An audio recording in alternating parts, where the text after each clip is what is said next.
got that going. Let's see if I can get this going.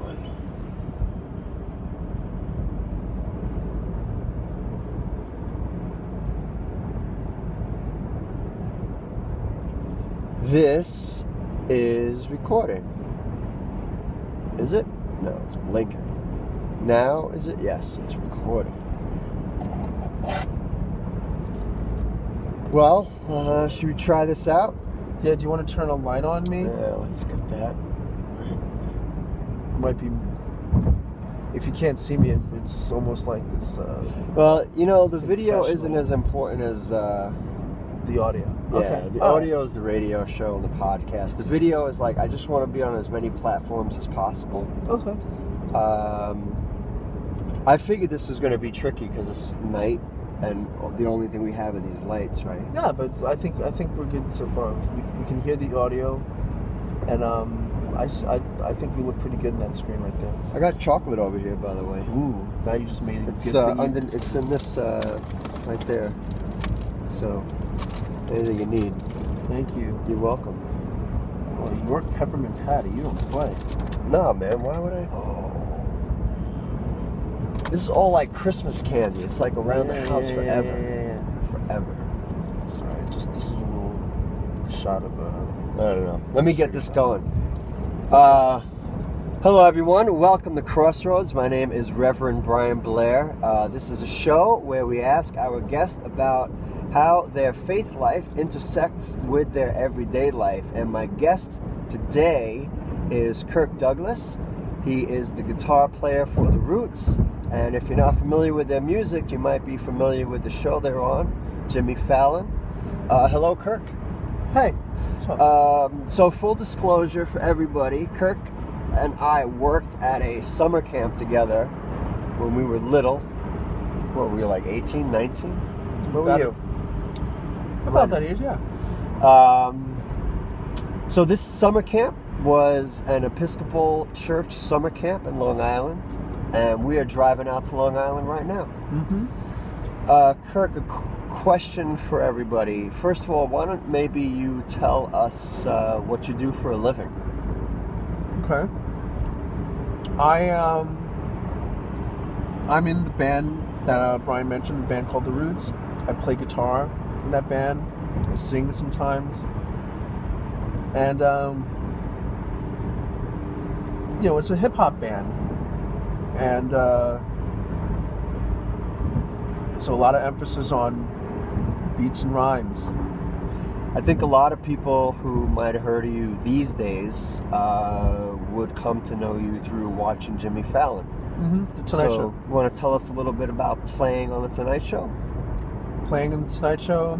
I mean, we're the musical backdrop for the show, essentially. We play a theme, and whenever guests come out to the show, we play their walk-on music, their theme music. You know, if you were on a talk show, you, the viewer, the listener, and you were about to be interviewed, when you come out to be interviewed on that couch, we play the music that you will be introduced to,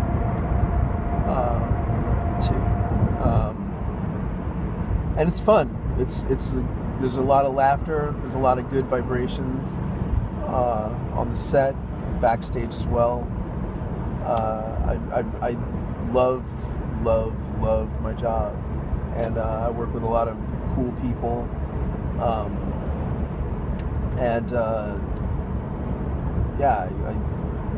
we've been doing the Tonight Show for 5 years. We did Late Night with Jimmy Fallon for another 5 years, so it's been 10 years of being on television, and wow. Simultaneously, whenever we're not on television, The Roots, we have our own existence as a touring band that puts out albums, and we will, on a weekend, we may go to Paris to play one show. You know, we may go to California to play one show on a weekend. You know, when the show's out for a week, and when the Tonight Show's not being filmed for a week, we may go and do a tour of Europe or something, or, you know, anywhere in America.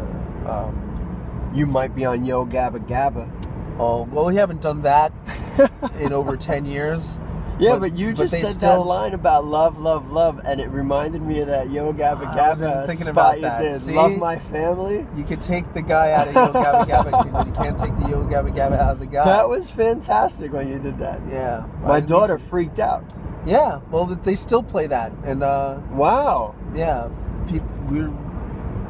we're entertaining many people through many mediums on many age groups. You know, it's just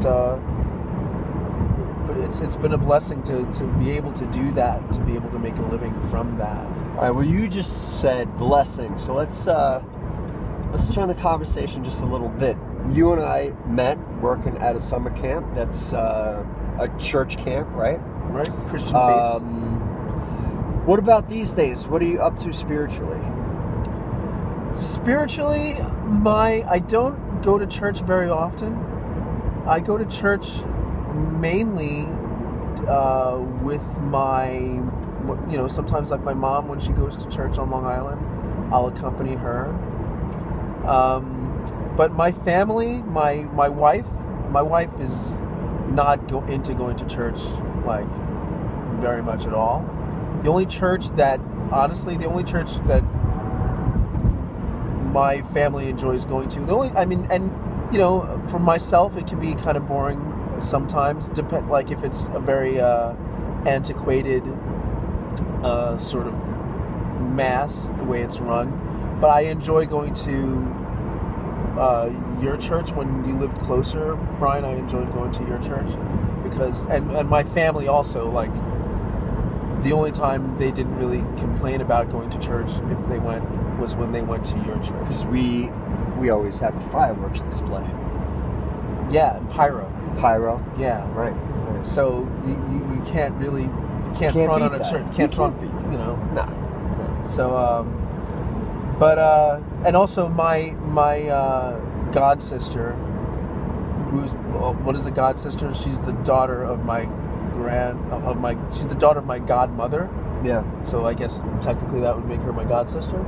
She's a priest, Maxine Barnett, she's a priest at a church in Wantagh, St. Luke's. Do you know St. Luke's in Wantagh? Yeah. She's the priest there. Wow. There's Father Christopher. Yeah, he's gone? He's not gone, but Is she assistant? She's an assistant, but wow. she does a lot of heavy lifting there. How often do you communicate with her? With Maxine, I communicate quite regularly. Ah, it's nice. But yeah, I enjoy going to her church too. I love her sermons, and I love. My favorite thing about a mass is an inspirational sermon. That's one of the things I enjoy about a mass the most, and I get those from your masses, and I get that from Mother Maxine's masses. All right. Well, let me ask you this. So we met working at the camp. Yes. And I saw you all day, every day, walk around with your guitar, no matter what you were doing. Did you sleep with your guitar? I didn't.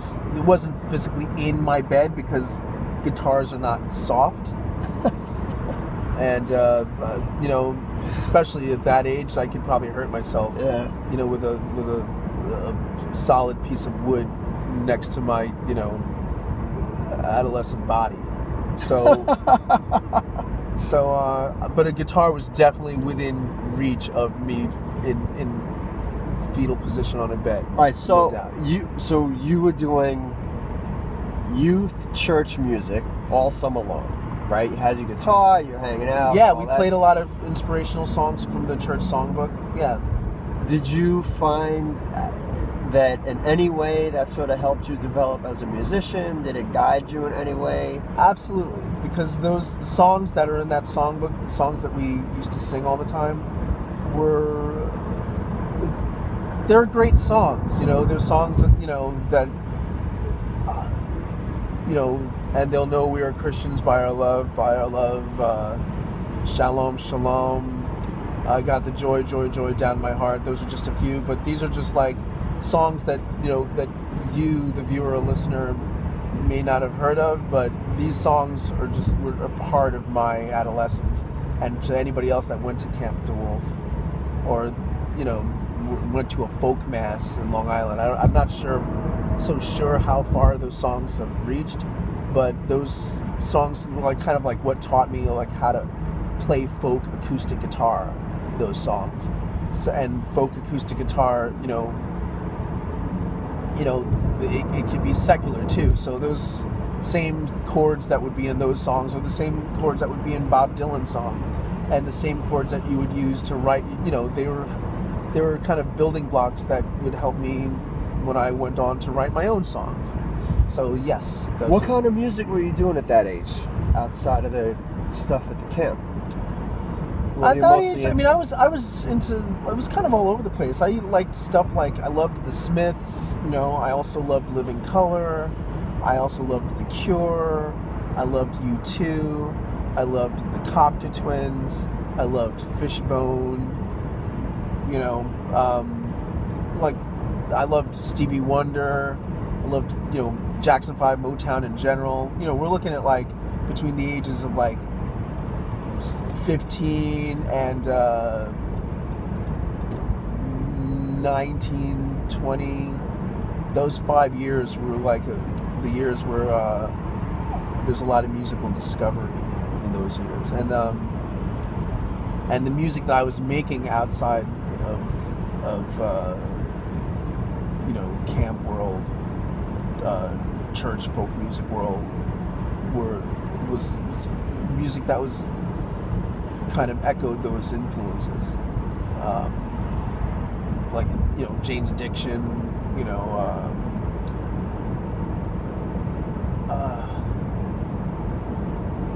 Van Halen,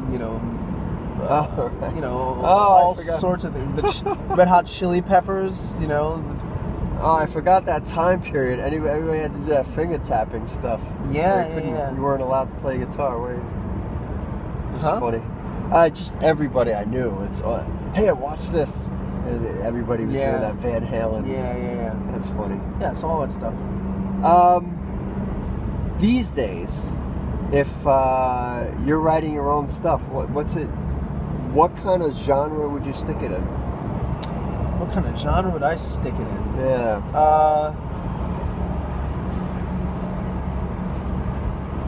It's sort of I'm gonna put out an album in April. Oh wow! You got a name for it?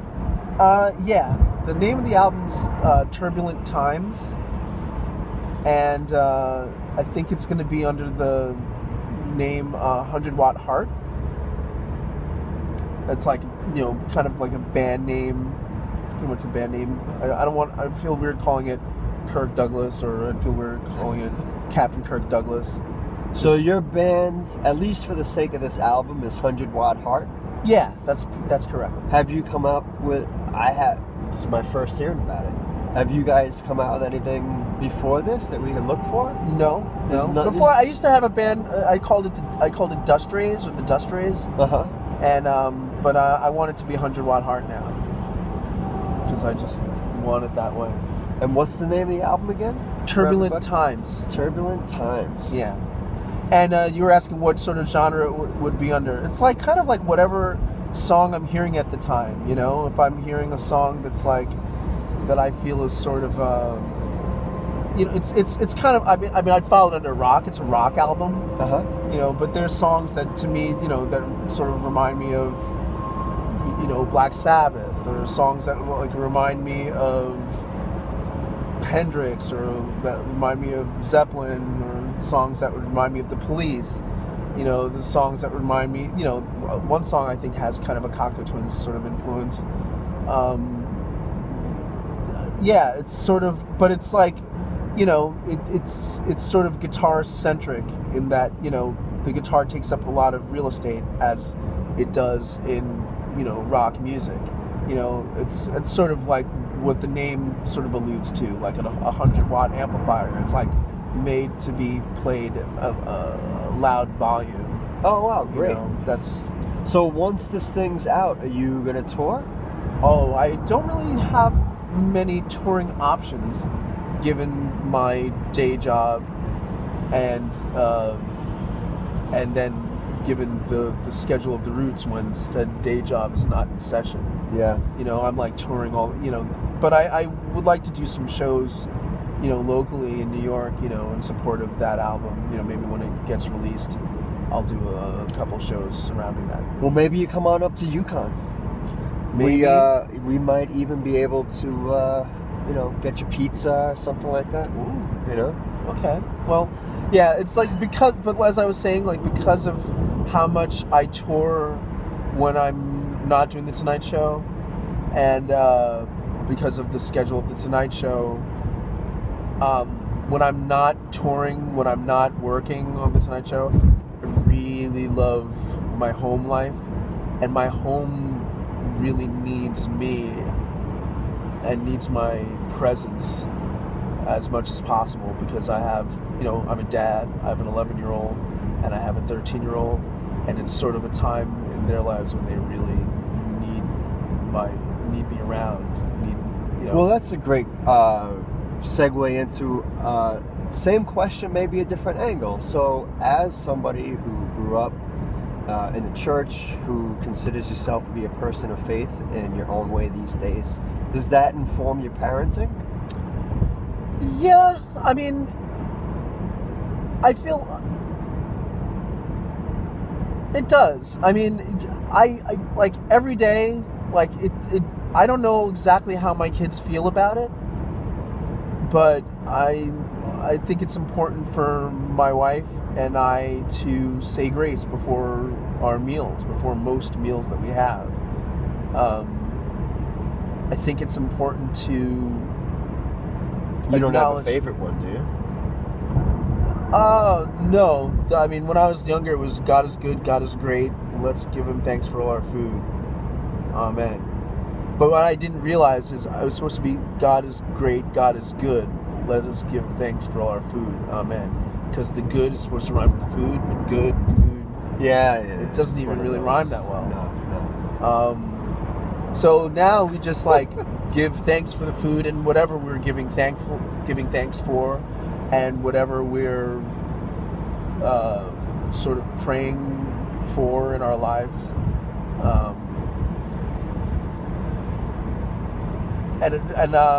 You know, I've heard my kids say, you know, that they are not sure that they actually believe in God. You know, how do you handle stuff like that? Well, they can do whatever they want to. I can't force a belief in God in them, you know, but I can be an example of one that believes in God, or whatever I believe for God to be. I mean, we have discussions of, you know, every now and then we'll check in and we'll have our religious discussion, because it is the sort of thing that evolves over time, you know. That's what I've observed from them. It's sort of evolved, and I think we're due for another conversation about that. But I do think that when things are going well in your life, I do believe in acknowledging that things are going well in your life, and I do believe in giving thanks, and whether it's what you believe to be God, or whether it's giving thanks to the universe, or giving thanks to, you know, just the divine.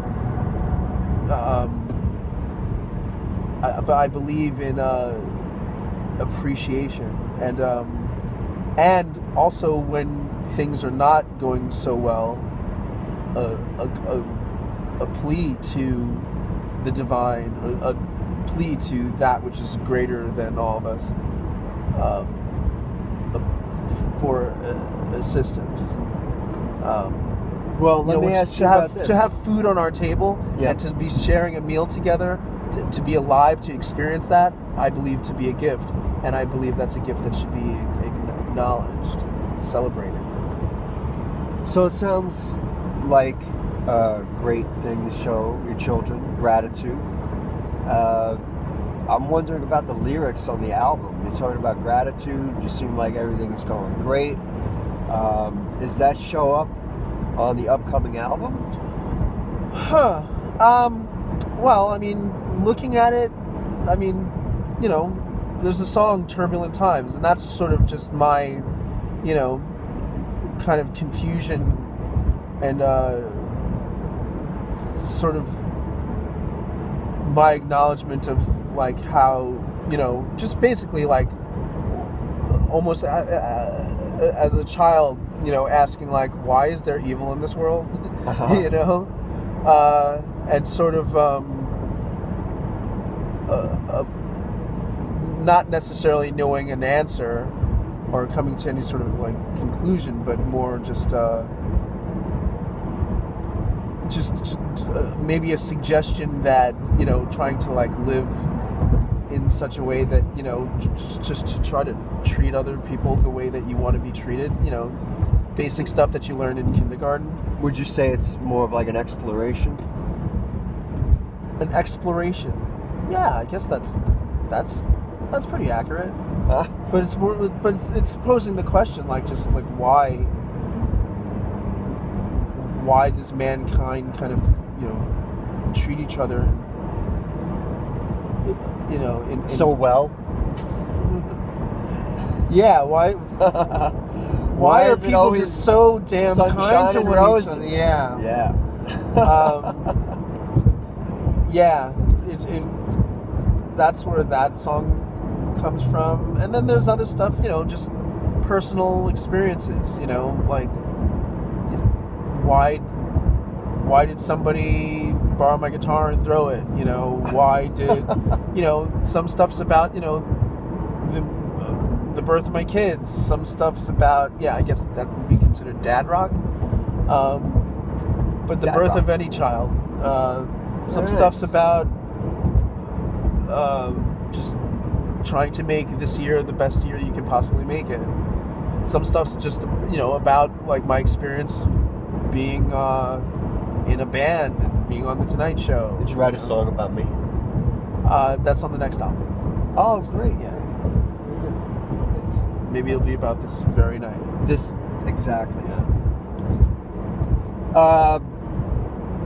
I'm running out of questions here. Did you think of anything? Anything you would want to share, if you could? Like, if you wanted to get the word out on this kind of topic, and something you would want to say? Nothing comes to mind? I'm thinking. Thankfully, you know, we can edit all of this. You know. What exit are we going to, by the way? Oh, exit 61. That's my exit. Just got 15 minutes. Yeah, but you know, we're talking about, you know, a spirit, you know, my faith, and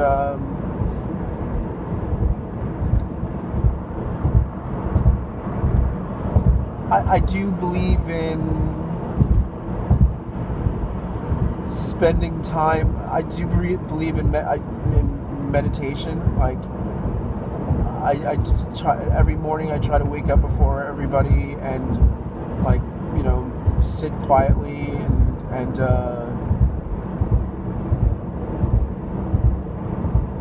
I feel like there's a lot of noise, you know, whether it's from social media, just from society, and it's very easy to lose track of who you are. Would you consider that to be a regular prayer practice? Yeah. I'm, you know, it's a daily meditation. So a lot of people think of music as a prayer practice or a meditation. How about you? I think it depends. I feel like you know, there's the idea of meditation as to, like, just being a state where there is nothing. Do you want this York pepper patty? No thanks. Right. But thank you. So, meditation. Yeah, there's a state you can get into musically where you're not thinking about anything and you're sort of becoming the music. I do believe that to be like a sort of meditation. But I also listen to, you know, some guided meditations that are just sort of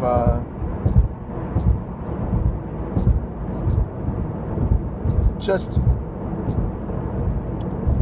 how to, like, I'm trying to think of like how to put it into words, and realize that's good enough. I listen to guided meditation. Yeah, but like, what is it guiding you through? Like, I if I was listening, I'd be like, well, what is it guiding you through? Like, what do you need to like learn? You know, like I guess the idea of being alive on this earth, and how we're only here for, you know, there's some things that we believe like matter a whole lot, and they actually don't matter as much as we think they do. And I believe in getting reminded of like what's really super important, and being reminded of like what's really like not important at all. You know, like the way you come across on social media.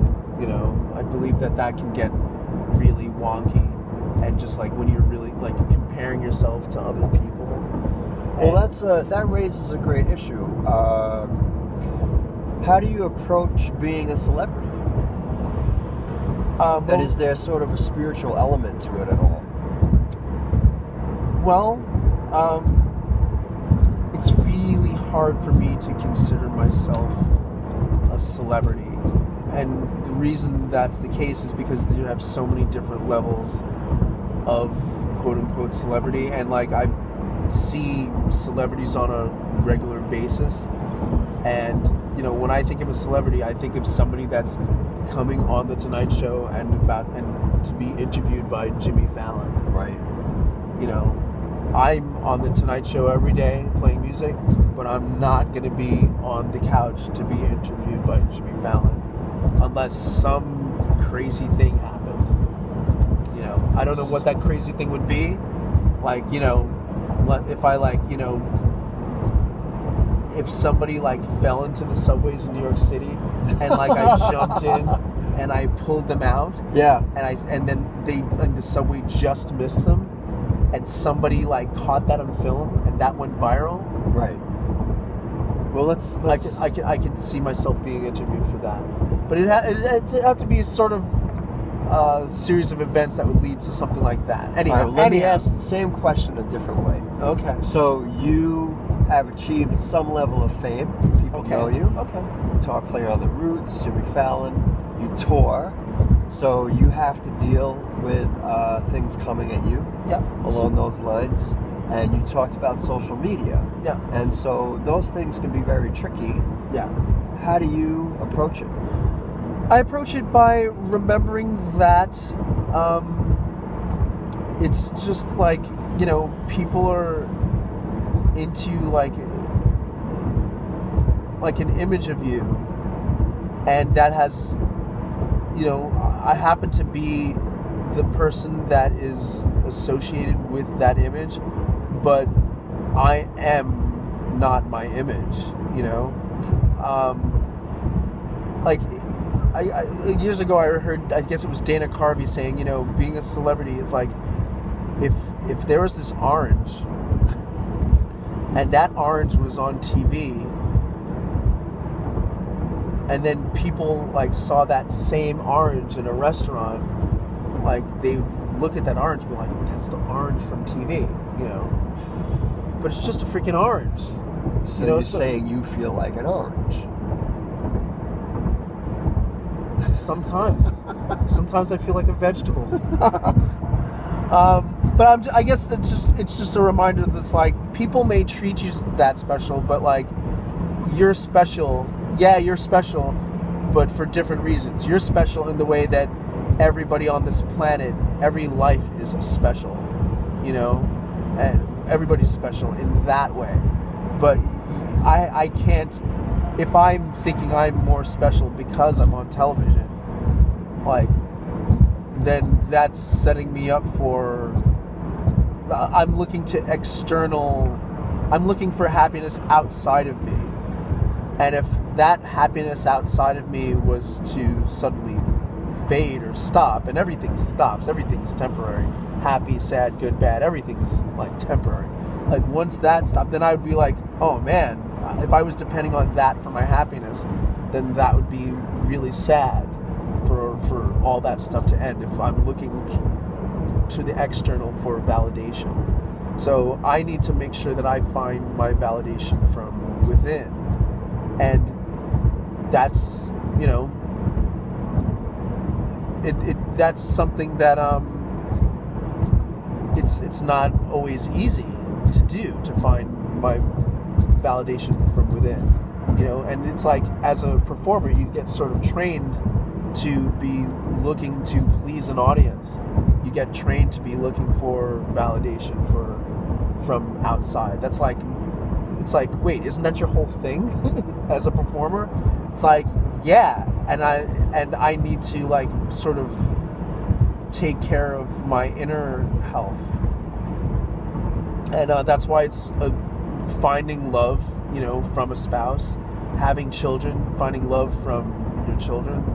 These are all things that are nurturing, you know, having love from a parent, you know. But and the thing is, not everybody gets that. Not everybody is born into a family from, you know, and gets parents that are loving. And that's, you know,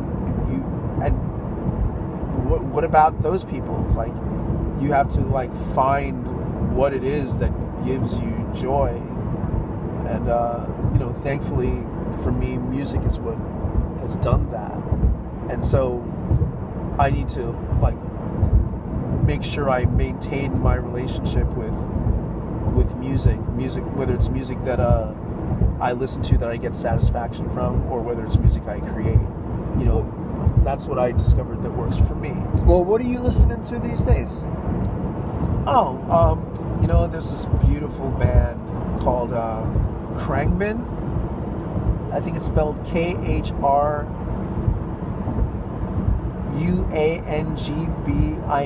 Is there an umlaut somewhere in there? No. But I think it means... What kind of stuff is this? It's kind of psychedelic.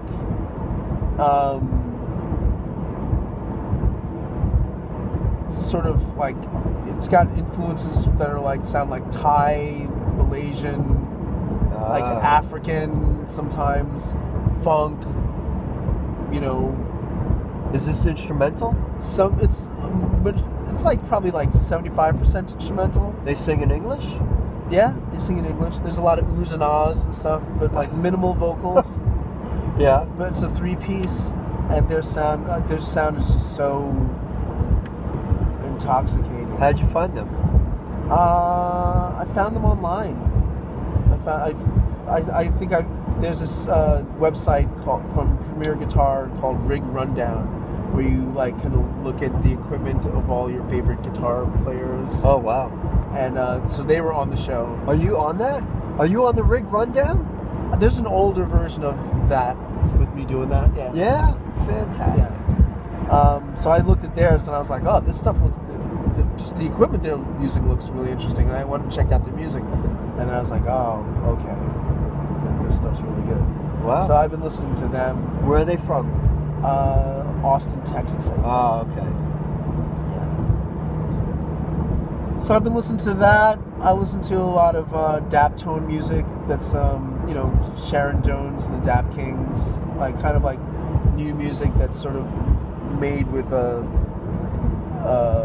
old school aesthetic. Mm-hmm. You know, I still, you know, sometimes I'll still put on some Hendrix, sometimes I'll still put on some Zeppelin. Sometimes. You still listen to records, right? Oh, yeah. When I get out to Long Island, I plan to listen to a lot of records. You can join me if you'd like. Thanks. Yeah.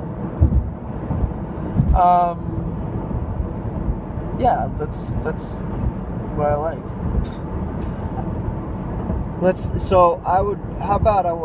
Why don't we wrap this up with this? One thing I hear that I think is very spiritual, whether a person might put a label on it or not, is the echo of your gratitude about things in your life today, your approach to life. And I think gratitude is definitely a sign of being healthy spiritually. And I like hearing that you feel gratitude for your family, your children. You said earlier in the interview, even just being able to have food on your table and being able to play music with the Roots and on Jimmy Fallon. And I think whatever a person practices for their spirituality, or whatever they might consider to be a faith practice, to live a life of gratitude is deeply spiritual. So I'm glad you were able to talk about all the things you're grateful for. You know what I did? I did a 6-day water fast at the start of this year. Ooh, what's a water fast? That's where you consume nothing but H2O. For 6 days? Yeah. Is there anything in the water? Like some people I know put like lemon juice or some spices. I put nothing in the water. So for 6 days you only drank water? Yeah. When was this? I came home from that tour that I did between Christmas and New Year's. Yes. And I've been like, I work out, I do my meditation, I work out, I like doing everything I can do to live as optimally as possible, because I'm getting older. I want to do this for a long time, and I just want my body to be in the best shape as possible. And on that tour, I ate a lot of things that maybe I shouldn't have eaten. I didn't get to exercise. I just, I kind of fell off the wagon, so to speak. I wasn't drinking or anything, but just I wasn't being the healthiest. And then I've always wanted to. I've done the Master Cleanse before.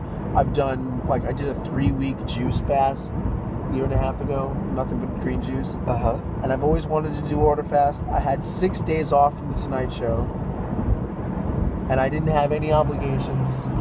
And there was any time where I'd be able to do it, because you're not supposed to do anything when you're doing a water fast. Right. Horizontal is your friend. Did you get cranky? No. What were the effects? The effects were, I lost a bunch of weight.